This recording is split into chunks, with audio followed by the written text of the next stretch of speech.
नमस्कार, स्वागत है आपका हमारी इस खास पेशकश में। तेज की तकरार किसकी सरकार। जी हां, हम बात कर रहे हैं मध्य प्रदेश छत्तीसगढ़ के विधानसभा चुनाव 2023 की। आइए शुरू करते, तेज की तकरार किसकी सरकार।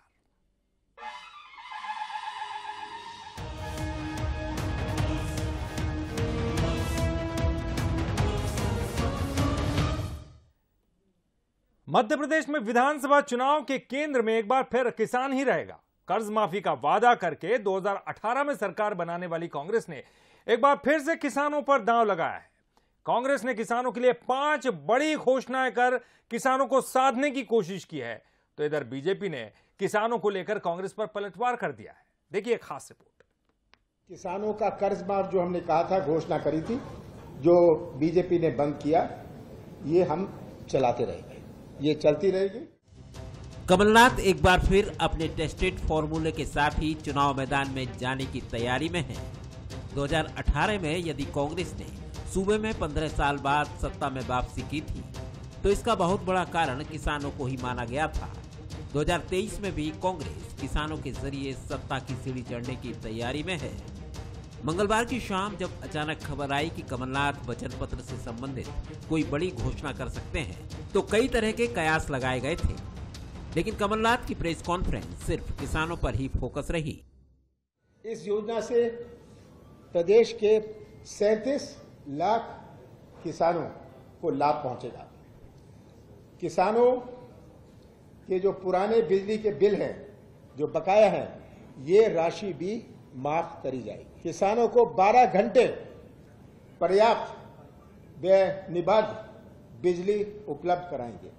जितने भी आपराधिक केस बने हैं किसानों पर आंदोलन के, इन सबको हम वापस लेंगे। कमलनाथ ने इन घोषणाओं के जरिए प्रदेश के सभी किसानों को साधने की कोशिश की है। 5 हॉर्स पावर तक के सिंचाई पंपों के बिजली बिल माफ, बिजली का बकाया बिल माफ, किसानों का कर्ज माफ, 12 घंटे लगातार बिजली और आंदोलनों के दौरान किसानों पर दर्ज केस वापस लेने की घोषणा भी उन्होंने की। जाहिर है कमलनाथ ने इन वादों के जरिए लगभग सभी किसानों को साधने की कोशिश की है। इधर बीजेपी ने भी कमलनाथ की घोषणाओं पर पलटवार करने में देर नहीं लगाई है। माननीय कमलनाथ जी, फिर कर्जा माफी की बात कर दी आपने। आपके धोखे से किसान ओवरड्यू हो गया, खाद बीज नहीं ले पाया, और फिर आपने कह दी दूसरी किस्त और तीसरी किस्त, मतलब 2-2 हजार किए थे, फिर 2-2 हजार कर दोगे। आप हमेशा सपनों में जीने वाले नेता रहे हो, ये तो सिद्ध हो गया। अब इस सब भावी मुख्यमंत्री ये जो सपने आप देख रहे हो, सब प्रदेश को मालूम है कि आपको आना ही नहीं है, और आपकी न आना नहीं है तो इस तरह के काम होने ही नहीं है। किसान का कर्जा माफ करेंगे कहा था, कर्जा माफ किया किसानों का। 10 दिन में नहीं होगा तो हम ये कर देंगे। कांग्रेस घोषणा करने में और मैनिफेस्टो करने में एक नंबर आती है सत्ता के कुर्सी पे बैठने के लिए। उसके बाद जनता को पूर्ण तरीके से भूल जाती है, और जनता इस व्यवहार से अच्छी तरह आज वाकिफ हो चुकी है। 2023 को लेकर बीजेपी और कांग्रेस किस माइक्रो लेवल पर जाकर काम कर रही है, ये समझा जा सकता है। हर रोज सधे हुए कदमों से दोनों दल आगे बढ़ रहे हैं, लेकिन आज की स्थिति देखें तो जहां बीजेपी महिलाओं पर फोकस करके अपनी हितग्राही योजनाओं के जरिए पूरे परिवार को साधने की कोशिश में है, तो वहीं कांग्रेस एक बार फिर किसान पर ही फोकस कर रही है। Bureau report, Kansal news. BJP का मिशन छिंदवाड़ा। जी हां, पिछले 40 सालों से कांग्रेस का अभेद किला माना जाने वाला छिंदवाड़ा को बीजेपी हर कीमत पर ढहाने की तैयारी कर चुकी है। बीजेपी ने खास तौर पर छिंदवाड़ा को जीतने के लिए अलग से इलेक्शन वॉर रूम बनाया है, जो छिंदवाड़ा में माइक्रो लेवल पर डेटाबेस तैयार करेगा। लेकिन कांग्रेस बीजेपी की इस तैयारी को चुनौती मानने से इनकार कर रही है। कांग्रेस का कहना है कि छिंदवाड़ा की जनता कमल नहीं, कमलनाथ पर विश्वास करती है। दशकों से कांग्रेस का भेद गढ़ रहे छिंदवाड़ा को उखाड़ फेंकने बीजेपी युद्ध स्तर पर तैयारी कर रही है। पहले अमेठी में राहुल गांधी को मात देने वाली टीम का छिंदवाड़ा में डेरा डालना, और अब बीजेपी का सिर्फ छिंदवाड़ा के लिए इलेक्शन वॉर रूम तैयार करना इसी ओर इशारा करता है। कि बीजेपी हर कीमत पर छिंदवाड़ा में बीजेपी का परचम लहराना चाहती है। बीजेपी की इन तैयारियों से साफ जाहिर है कि बीजेपी की नजर न सिर्फ छिंदवाड़ा की 7 विधानसभा सीटों पर है, बल्कि मध्य प्रदेश में कांग्रेस की कब्जे वाली इकलौती लोकसभा सीट छिंदवाड़ा को भी कांग्रेस से छीन लेना चाहती है। बीजेपी का कहना है कि न सिर्फ 23 बल्कि 24 में भी बीजेपी कांग्रेस को छिंदवाड़ा से उखाड़ फेंकेगी। हमारे टारगेट पर छिंदवाड़ा है, 29वीं सीट भी भारतीय जनता पार्टी 2024 में हासिल करे, इसकी तैयारी में है। और उसके पहले 23 के चुनाव में भी भारतीय जनता पार्टी 7 के 7 विधानसभा जीते, इसकी तैयारी भी हमारी। लेकिन कांग्रेस बीजेपी की इन तैयारियों को चुनौती ही नहीं मानती। कांग्रेस का कहना है कि कमलनाथ के गढ़ को भेदना तो दूर, बीजेपी इसे डिगा भी नहीं पाएगी। छिंदवाड़ा एक अवैध किला है, उसे भेदा नहीं जा सकता। हर छिंदवाड़ा जिले के हर व्यक्ति के मन में कमलनाथ जी बसे हैं, तो भाजपा कितना कर ले, मोदी जी डेरा डाल लें, कोई फर्क नहीं पड़ता। अमेठी से आई टीम जहां खास अंदाज में घर घर पहुंचकर छिंदवाड़ा में कांग्रेस की कमजोर कड़ी तलाश रही है, तो वहीं इलेक्शन वॉर रूम बनाकर बीजेपी माइक्रो लेवल पर डाटाबेस तैयार करेगी। बीजेपी इस बार हर हाल में नाथ के गढ़ को भेद कर कमल खिलाना चाहती है। मनोज सैनी, बंसल न्यूज, भोपाल। और बड़ी खबर भोपाल से, जहां बीजेपी ऑफिस में बड़ी बैठक जारी है। केंद्रीय गृह मंत्री अमित शाह इस बैठक को ले रहे हैं। चुनाव समितियों पर मुहर लगेगी।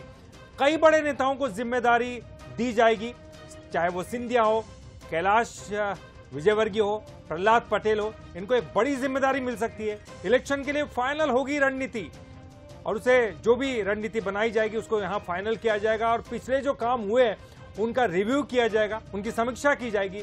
बैठक में बीएल संतोष, शिव प्रकाश, मुरलीधर राव, नरेंद्र सिंह तोमर और ज्योतिरादित्य सिंधिया मौजूद हैं। तो एक बड़ी महत्वपूर्ण बैठक बीजेपी के प्रदेश कार्यालय में चल रही है।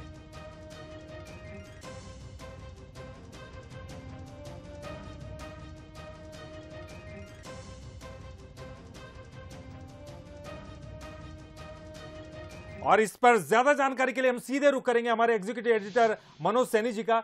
मनोज जी, बहुत ही महत्वपूर्ण बैठक, और क्या इस बैठक में बड़े बड़े नेताओं को जिम्मेदारी दी जा सकती है? क्या कुछ जिम्मेदारी दी जाएगी? कुछ आपके सोर्स, आपके सूत्र क्या बता रहे हैं सर?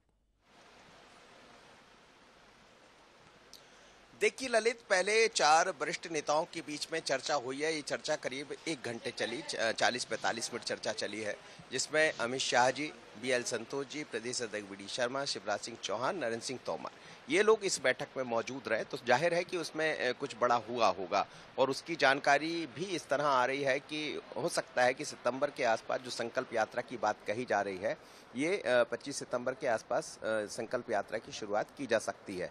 जैसा कहा, विजय संकल्प अभियान की शुरुआत की जा सकती है।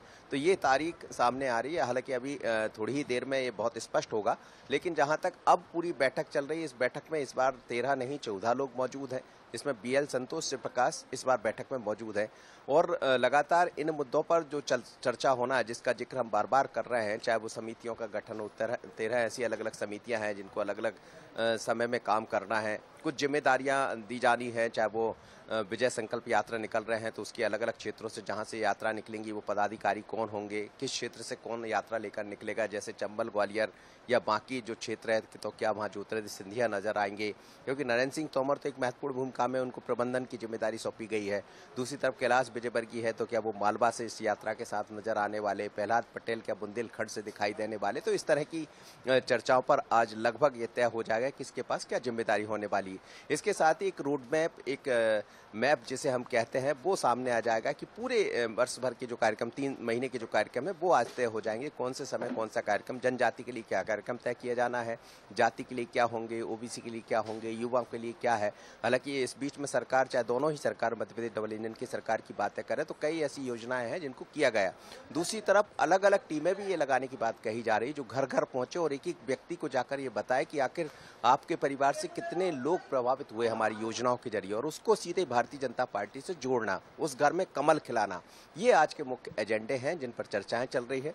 करीब 11 बजे रात तक ये बैठकें चलने वाली है, जिसमें बड़ी बैठक अब शुरू हुई। उससे पहले तमाम वरिष्ठ नेताओं के बीच में चर्चा हुई है। ओवरऑल हम हम ये कह सकते हैं कि आज की बैठक के बाद पूरा माप हमारे सामने होगा, पूरा एक रोड मैप हमारे सामने होगा कि बीजेपी कैसे बढ़ने वाली है। और अमित शाह जो कुछ अपने साथ लेकर टिप्स आए हैं, जिसमें कुछ संवाद भी होंगे, कुछ शिकायत भी होंगी, कुछ समझाइश के बाद एक तरह से कहा जाए। बिल्कुल मनोज जी, निश्चित तौर पर इस बैठक के बाद जो है हमें बहुत सारी चीजें पता चल जाएगी। आप बैठक पर नजरें बनाए रखें, आपसे पल पल के अपडेट लेते रहेंगे। बहुत बहुत शुक्रिया मनोज सैनी जी, हमारे एग्जीक्यूटिव एडिटर। छत्तीसगढ़ में जय वीरू की जोड़ी अब पुरानी हो गई है। जी हां, जय वीरू यानी सीएम भूपेश बघेल और डिप्टी सीएम सिंहदेव। और ये हम नहीं, खुद टीएस सिंहदेव कह रहे हैं। कवर्धा पहुंचे सिंहदेव ने कहा कि शोले पिक्चर पुरानी हो चुकी है, अब 2023 में नई पिक्चर बना रहे हैं जिसमें कक्का और बाबा की जोड़ी हिट होगी। वीरू की हमारी जो जोड़ी थी वो शोले पिक्चर की पुरानी वाली हिट जोड़ी थी। अब हम लोग नया पिक्चर बना रहे हैं, इस साल के चुनाव की नई पिक्चर बनेगी और अब लोग कह रहे हैं कक्का बाबा की जोड़ी है। वो कक्का बाबा भी अकेले दूजन कुछ नहीं करे पाए, हमारा सबके मदद लागी, आप मन कर मदद लागी, सबके मदद लागी भाई। तब तो जाके टिकट पर बोलबो कि हाँ आओ देखा पिक्चर देखा, कांग्रेस नया फिल्म बना थे, बढ़िया फिल्म बना ही, जैसा शोले पिक्चर हर हिट हुई से मान के चला कि नया पिक्चर भी इसने बढ़िया रही। खूब आनंद है, सबके आनंद है। अमित शाह पिछले एक महीने में 3 बार छत्तीसगढ़ का दौरा कर चुके हैं और इन दौरों में उन्होंने न सिर्फ बीजेपी नेताओं की बैठकें ली हैं, बल्कि बीजेपी की जमीनी स्थितियों को जानने की कोशिश भी की। लेकिन इन दौरों के दौरान हुई बैठकों में कुछ खास नेताओं को ही तवज्जो मिली, जिससे कई बीजेपी के नेताओं के चेहरे पर चिंता की लकीरें साफ साफ देखी जा सकती है।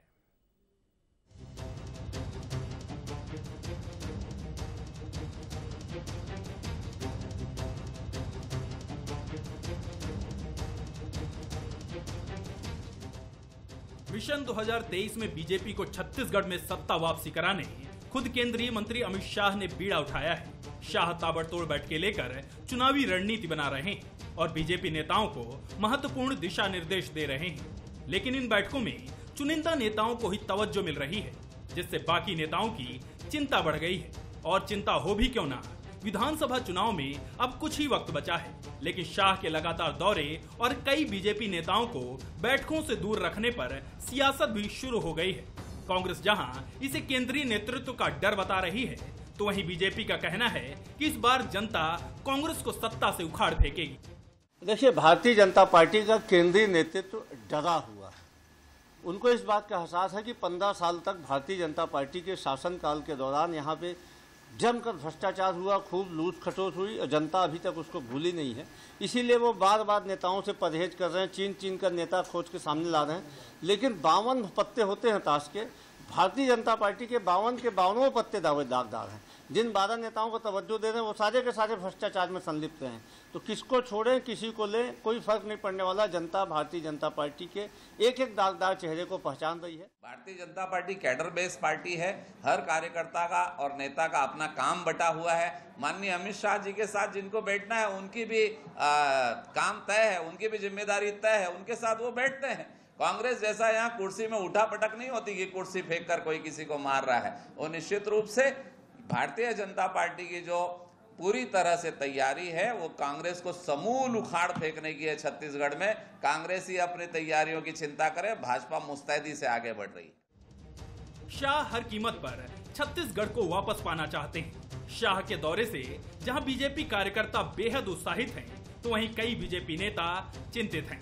लेकिन राजनीतिक पंडितों की माने तो शाह का चुनावी खेल समझ पाना बेहद मुश्किल है। शाह की चुनावी शतरंज में कब कौन सा मोहरा वजीर बन जाए कोई नहीं जानता। गौरव शुक्ला, बंसल न्यूज, रायपुर। और तेज की तकरार किसकी सरकार में फिलहाल के लिए इतना ही। बंसल न्यूज पर खबरों का सिलसिला लगातार जारी है।